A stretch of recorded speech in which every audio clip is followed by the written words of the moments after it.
LA 와서 1주째입니다.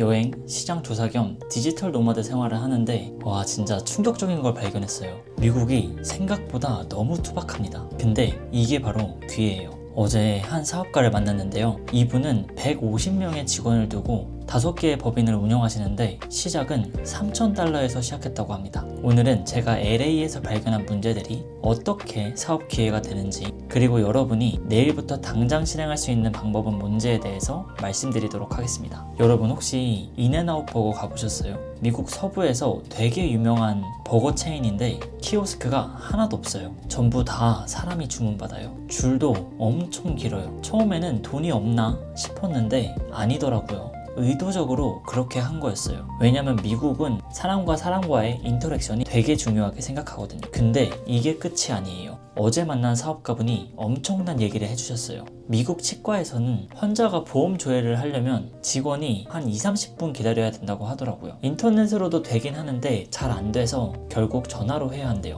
미국 치과의 직원 시급이 $25라고 했을 때 만약에 30분 통화한다고 하면은 그냥 한 통화에 $12.5가 날아가는 거죠. 이게 하루에 10건만 돼도 한번 계산 한번 해보세요. 그래서 이분이 뭘 했냐면 인도에 직원을 뒀어요. 인도 직원은 시급이 $2-3래요. 미국 현지 시간에 맞춰서 일도 하고 원격으로 보험 조회를 대행해 주는 거예요. 저는 이걸 보면서 좀 깨달았어요. 미국은 디지털 선진국이라고 하는데 생각보다 자동화되어 있는 게 굉장히 적습니다. 그리고 그게 전부 사업 기회예요. 그럼 어떻게 문제를 발견하냐? 이게 진짜 중요한데요. 제가 만난 사업가분한테 한번 물어봤어요. 어떻게 이런 아이디어를 떠올렸어요? 근데 답이 진짜 웃깁니다. 제일 하기 싫었던 일을 사업으로 만들었다고 해요. 이분은 보건소에서 디렉터로 일을 했어요. 직원 30명을 관리하는 책임자였는데 HR 업무를 가장 싫어했대요. 직원들 복지, 급여, 갈등 조정 이런 거 하는 게 엄청나게 스트레스였다고 합니다. 근데 어느 날 이런 생각이 들었대요. 나랑 똑같은 보건소가 미국에 350개나 있는데 다들 나처럼 힘들어하지 않을까? 그래서 HR 회사를 차렸대요.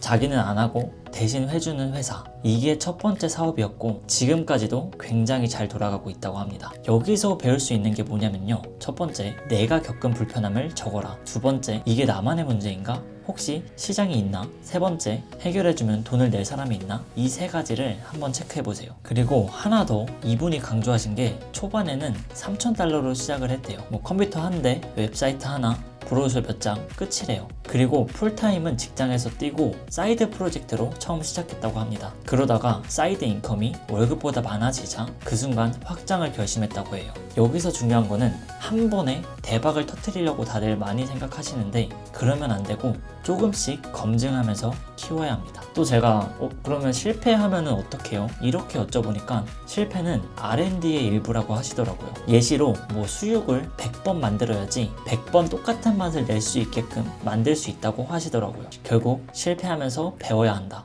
이 마인드셋이 진짜 중요한 것 같아요. 좋아요. 그러면 이론은 그만하고 실전으로 바로 가보도록 하겠습니다. 첫 번째 스텝은 문제를 수집하는 거예요. 사실 이거는 LA의 경우를 말했지만 한국에서도 똑같습니다. 일단 본인이 불편한 거를 기록하세요. 저로 예를 들자면 취업을 할 때 인적성 시험을 공부해야 되는데 어떻게 공부해야 되는지 몰랐어. 불편함이죠. 저는 여기서부터 시작을 했습니다.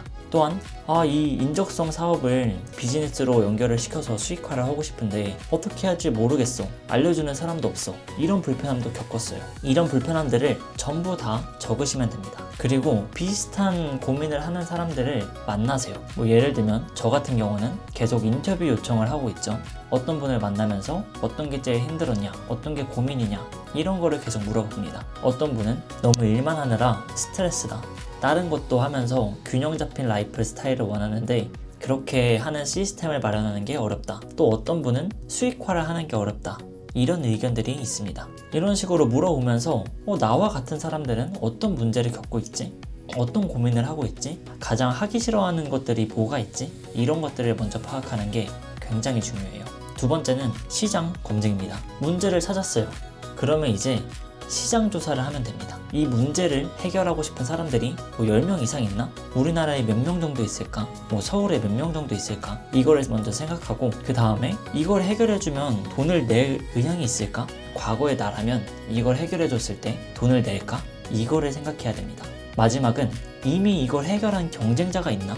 만약에 경쟁자가 있으면 그 사람이 어떻게 수익화를 하고 있는지 한번 연구를 해보시는 겁니다. 그 다음에 뭐 여러 경쟁자들이 있겠죠. 이 사람들은 어떤 해결책이 있나 분석하고, 두 번째 사람 분석하고, 세 번째 사람 분석하고, 이 중에서 여러분들이 생각하기에 가장 잘 활용하고 있는 것들을 융합을 해서 나만의 경험과 지식을 넣어서 새로운 아이템으로 만들어도 됩니다. 따라서 가장 중요한 게 문제, 그 다음에 그에 대한 시장, 마지막으로 그걸 해결한 경험이 있는 사람들, 해결책들이 있나를 파악하는 겁니다. 마지막 세 번째는 최소 가치 기능을 가진 제품으로 시작하는 겁니다. 저랑 인터뷰했던 분은 3,000달러로 시작을 했대요. 근데 여러분은 뭐 무자본으로 할 수도 있고 또 뭐 외주를 맡겨서 그런 비용들이 조금 들 수는 있을 것 같아요. 그렇게 해서 노션이나 뭐 바이브 코딩으로 랜딩 페이지를 만들고 뭐 인스타그램, 뭐 유튜브 계정을 판 다음에 어떤 시장에 대해서 어떤 문제가 있는 사람들을 대상으로 어떻게 문제를 해결해 줄 수 있는지 컨텐츠로 녹여내면 됩니다. 이게 끝이에요. 나머지는 발품입니다.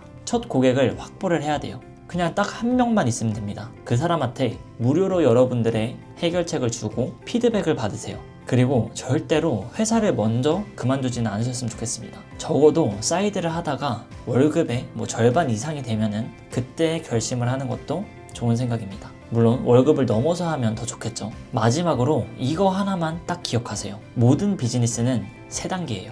첫 번째는 마케팅. 그냥 가만히 있으면 여러분들이 어떤 사업을 하는지, 어떤 좋은 해결책이 있는지 아무도 모릅니다. 따라서 마케팅은 무조건 먼저 해야 돼요. 그 다음에 세일즈를 해야겠죠. 여러분들의 제품을 그 사람들한테 판매를 해야 됩니다. 마지막으로 그 판매한 제품에 대해서 고객한테 가치를 충족시켜주면 됩니다. 이행을 하면 되겠죠. 이 3단계가 계속 반복되게 하면 돼요. 그러면 결국 레퍼런스가 쌓이고 사업은 확장이 되겠죠. 그래서 만약에 사업을 하다가 문제가 생기면 이 3가지 중에 어떤 게 문제인지를 보면 됩니다. 만약에 손님이 안 와요.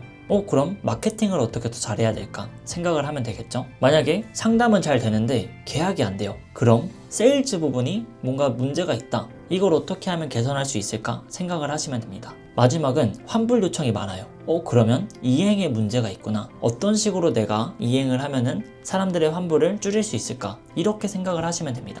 그 다음 단계로 사실 HR 부분도 있고 R&D 부분도 있습니다. 근데 먼저 마케팅, 세일즈, 이행 2단계를 반복적으로 하면은 이제 그 다음 단계가 HR, 그 다음 단계가 R&D 이런 식으로 흘러가게 돼요. 이 부분에 대해서는 제가 다음에 또 기회가 되면 얘기를 드리도록 하겠습니다. 결국 비즈니스는 문제 해결이에요. 내가 겪은 불편함은 남들도 겪어요. 또한 한국뿐만 아니라 미국도 굉장히 기회가 많습니다. 미국은 오히려 투박하기 때문에 자동화 안 된 것들이 많다는 점, 또한 최소 비용으로 시작을 할 수 있다. 처음부터 제품을 완성시키고 판매할 생각을 하지 않으셔도 됩니다. 실패는 R&D의 일부분입니다. 실패가 있어야 해당 제품이 나오고 해당 제품이 있어야지 수익화가 진행이 되겠죠. 여러분도 만약 지금 미국에서 내가 어떤 사업을 하고 싶다 아니면은 또 한국에 계시더라도 주변에 불편함을 한번 찾아보시기 바랍니다. 그게 여러분들의 첫 사업이 될 수 있어요. 말씀드렸죠. 저도 그렇고 제가 만난 사업가분도 그렇고 처음에는 그 사람이 가지고 있는 불편함에서 사업을 시작했습니다. 여러분들이 싫어하는 것은 무엇인가요?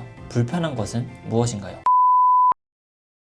네, 이렇게 제가 LA에 와서 시장 조사도 하고 인터뷰도 하면서 느끼는 것들을 공유 드리고 있습니다. 사실 LA가 생각보다 디지털 노마드한테 친화적이진 않더라고요. 왜냐하면 제가 오늘 아침에도 스타벅스에 갔는데 앉을 수 있는 자리가 외부밖에 없습니다. 그럼 당연하게 노트북을 충전을 못하겠죠. 그리고 아예 자리가 없는 카페들도 많아요. 근데 반면에 코워크 할 수 있는 공간은 또 있습니다. 그래서 저도 검색을 해봤는데 숙소 바로 근처에 코워크 하는 공간이 있더라고요. 그래서 거기서 지금 4시간 예약을 해서 업무를 하고 있고. Okay, and this is your first time? Yes, first time.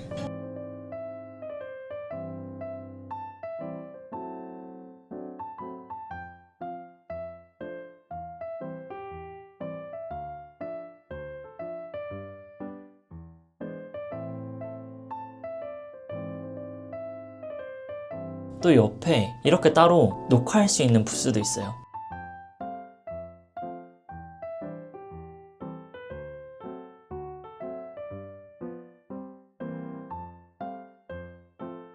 여기가 전화할 수 있는 공간인데 이렇게 방음도 되어 있고 노트북을 충전할 수 있는 공간, 또 노트북을 올려놓을 수 있는 그런 지지대도 함께 있습니다. 그래서 아마도 제 생각으로는 미국에서 이렇게 뭐 디지털 노마드 하시는 분들이 카페에서 할 수 있는 게 너무 없다. 이 공간들을 마련해두고 싶다. 라고 해서 이런 코워크 공간을 만든 게 아닌가 하는 추측이 있긴 합니다. 뭐 한국은 워낙 잘 돼 있죠. 그래서 지금은 뭐 LA에서 디지털 노마드 생활을 하고 있어요. 사실 뭐 여행이긴 한데 많은 식당도 가보고 뭐 산책도 해보고 이런 코워크 공간도 와서 한번 과연 LA에서 생활과 일이 밸런스 있게 같이 가능한가 이런 식으로 테스트를 해보고 있습니다. 그래서 어제는 뭐 LA 하루 종일 투어를 했었고 이제 오늘은 좀 일에 치중하면서 계속 시간을 보내고 있어요. 그래서 앞으로도 제가 뭐 여행을 분기별로 한 번은 가려고 하는데 갈 때마다 그 나라의 상황이 어떤지에 대해서 공유 드리는 컨텐츠도 찍으면 좋겠더라고요. 그래서 지금도 LA에 와서 이렇게 찍고 있는 거고 그 과정에서 어떻게 하면은 좀 사업을 하고 싶거나 이미 사업을 하고 있는 사람들이 본인의 잠재력을 발휘해서 몰입 속 실행을 통해 나다운 삶을 살 수 있는지에 대해서 많이 컨텐츠로 전파드리고 있습니다. 이런 내용들이 도움이 되셨다면 구독과 좋아요 부탁드리고 다음 영상에서는 더 좋은 컨텐츠로 찾아뵙도록 하겠습니다. 그럼 여태까지 태호였습니다. 감사합니다.